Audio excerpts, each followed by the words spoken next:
المسجد.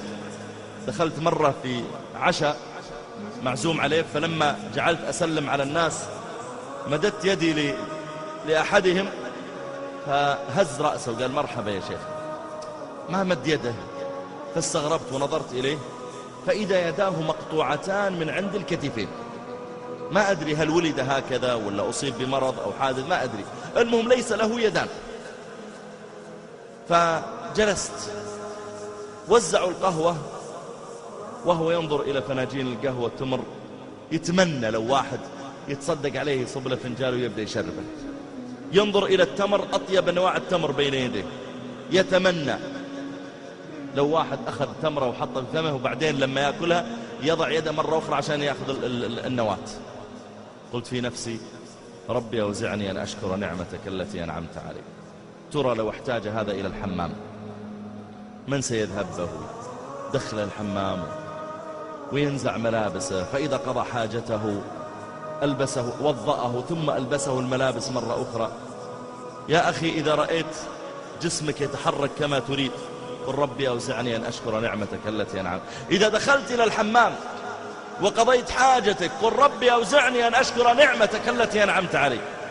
دخل بعضهم على أحد الملوك فطلب الملك شربة ماء، فقال له يا أيها الملك لو منعت عنك هذه الشربة بما تشتريها، لو قيل لك ما نعطيك هالماء إلا لين تشتريه، قال والله أشتريه وأدفع حتى أصل إني أدفع نصف ملكي.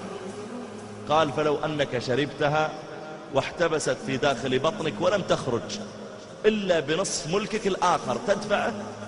قال إي والله أدفعه. قال فاحمد الله على ملك لا يساوي عندك شربة ماء.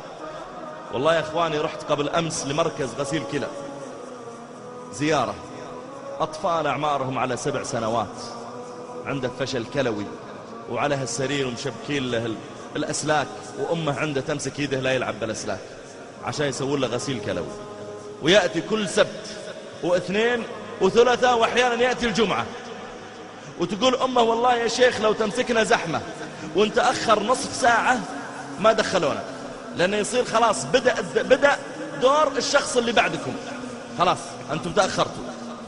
تقول لا نقدر نسافر ولا نذهب ولا نجي إلا لأن نتأكد أن المكان اللي هناك عندهم مكان لغسيل الكلى. ولدي أحيانا يبغى يطلع مع أخواله ولا مع أطفال ولا بيروح مكان ولا رحلة، أقول له يا ولدي أنت عندك بكرة غسيل كلى ما يصلح تروح. قلبت حياتك كلها أبو 7 سنوات وأنت تشرب الماء ثم تدخل دورة المياه وتخرجه. قل ربي أوزعني أن أشكر نعمتك التي أنعمت علي. إذا رأيت بنتك أو زوجتك أو أمك ومحارمك مستورات ما حد تعرض لهم ولا حد اغتصبهم ولا حد يهددهم صور، ولا هربانة بنتك ولا أختك، دخلت ولقيت البيت آمن، قل ربي أوزعني أن أشكر نعمتك التي أنعمت علي. واحد من طلابي في الكلية غاب أسبوع أو أسبوع ونصف تقريبا، ثم جاء وداوم، فجاء يكلمني يبغاني أكلم له بعض زملائنا الدكاترة ينزلون عنه الغياب. قلت طيب وش عذرك يا سعيد، وش اللي مغيبك؟ قال يا شيخ ظروف. قلت ايش الظروف؟ قال ولدي مريض. قلت كلنا عيالنا يمرضون. قال لا هو مريض وعنده يا شيخ تليف في الكبد أدى إلى تسمم في الدماغ في الدم، والآن عنده تسمم في الدماغ. قلت أسأل الله أن يشفيه ويعافيه، وإن قبضه الله إليه فأسأل الله أن يجعله شافعا لك، شفعه ولا نفعه، أسأل الله يجعله شافعا لك. فقال يا شيخ وين شافع؟ ولدي يا شيخ عمره 17 سنة حافظ القرآن في المعهد العلمي. فقلت أسأل الله إن قبضه إليك أن يبارك لك في إخوانه. فقال يا شيخ والله ما عندي إلا هذا الولد. إذا شفت عيالك طيبين وبخير قل ربي أوزعني أن أشكر نعمتك التي أنعمت علي. رب قوم قد غدوا في نعمة زمنا والدهر ريان غدق، سكت الدهر زمانا عنهم ثم أبكاهم دما حين نطق.